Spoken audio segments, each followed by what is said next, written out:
Katanya di zaman sekarang itu ya, letak pedulinya seseorang itu tergantung seberapa menguntungkannya kita bagi orang tersebut.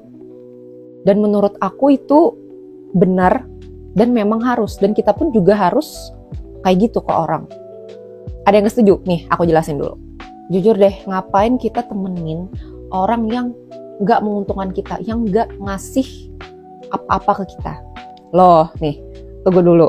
Ngasih apa-apa itu bukan berarti dalam bentuk materi doang ya, tapi juga emosi.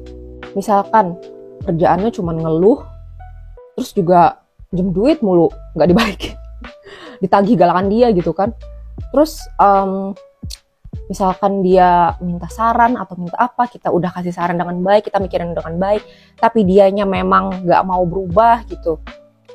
Pokoknya gitu-gitu aja orangnya toksik gitu, yang ngapain kita temenin. Kalau aku sih makin kesini makin sadar kalau kita temenan itu memang harus saling menguntungkan. Kalau enggak ya buat apa? Buat apa temenan? Tapi sebelum kalian salah paham ya, untung di sini itu tuh bukan cuman dalam bentuk materi gitu. Temenan itu tuh bisa ngasih untung sesimpel kita bisa support dia, dia bisa support kita emotionally.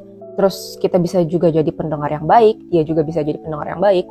Terus kita juga bisa nggak ngejudge dia, dia juga bisa nggak ngejudge kita. Jadi sama-sama menguntungkan dalam segi emosional gitu. Itu tuh menurut aku sih barriernya itu di bawah banget gitu. Kalau kamu even itu aja nggak bisa gitu, menurut aku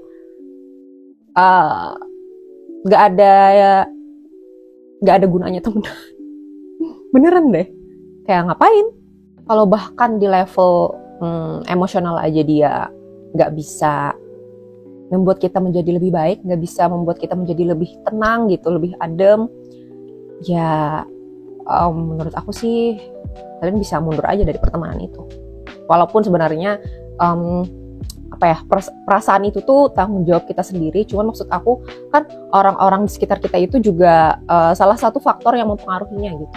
Kita kan juga butuh support system dari luar gitu. Nah, jadi kalau support systemnya itu udah nggak bagus, udah toksik, ya ngapain?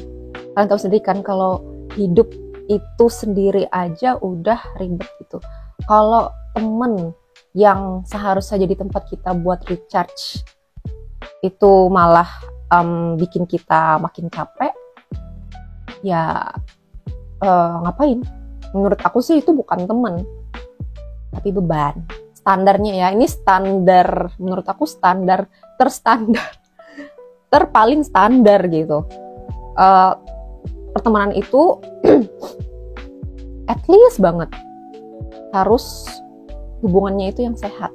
Dan itu tadi, kalau kita udah sama-sama sehat, itu kita pasti auto saling menguntungkan satu sama lain gitu. Tapi kalau kita udah terus-terusan ngasih sesuatu yang positif ke teman kita, tapi kita nggak dapat feedbacknya gitu, kita nggak dapat sesuatu yang positif juga gitu, kita malah dapatnya itu negatif mulu. Dan itu tuh berlangsungnya tuh lama, bukan kayak some period of time aja gitu, bukan kayak mungkin karena dia abis galau, abis putus cinta, abis broken home apa segala macem gitu. Kalau lagi masa-masa begitu sih, lagi masa-masa galau, lagi masa-masa berkabung, ya maksudnya kita bisa wajarin aja gitu. Tapi kalau ini tuh berlangsungnya tuh memang lama banget, dan dia emang nggak ngasih apa-apa ke kita. Dia tuh cuma bisanya ngasih energi negatif, emosi negatif, kata-kata negatif, pokoknya nggak bisa bikin kita tuh jauh ke depan gitu. Ya sudah, tinggalkan saja. Itu tuh udah nggak worth it lagi gitu. Itu buang-buang waktu kamu aja. Pastinya kamu mau lebih maju lagi kan? Kamu mau jadi pribadi yang lebih baik lagi, kamu mau jadi pribadi yang lebih positif lagi, lebih produktif dan lebih bla bla bla bla segalanya. Kalau kamu punya teman yang kayak gitu, aku yakin kamu bakal stuck di situ-situ aja. Karena teman itu jujur loh, menurut aku pengaruh banget. Apalagi kalau kamu itu deket banget sama dia dan kamu itu emang emotionally dependent sama dia, itu menurut aku sangat-sangat berpengaruh. Jadi benar kata orang, pasti kalian pernah kan dengar kata orang kayak harus pintar-pintar pilih teman itu harus milih-milih. Pokoknya apa sih kata-katanya ya, pokoknya intinya gitu. Nah, menurut aku bener banget. Menurut aku lebih baik punya circle yang kecil tapi sehat daripada kita punya teman sana sini tapi gak ada yang benar. Ya enggak? Soalnya ini udah 2025. Kapan lagi kamu ngubahnya? Dan kalau yang ngubahnya bukan kamu, siapa lagi?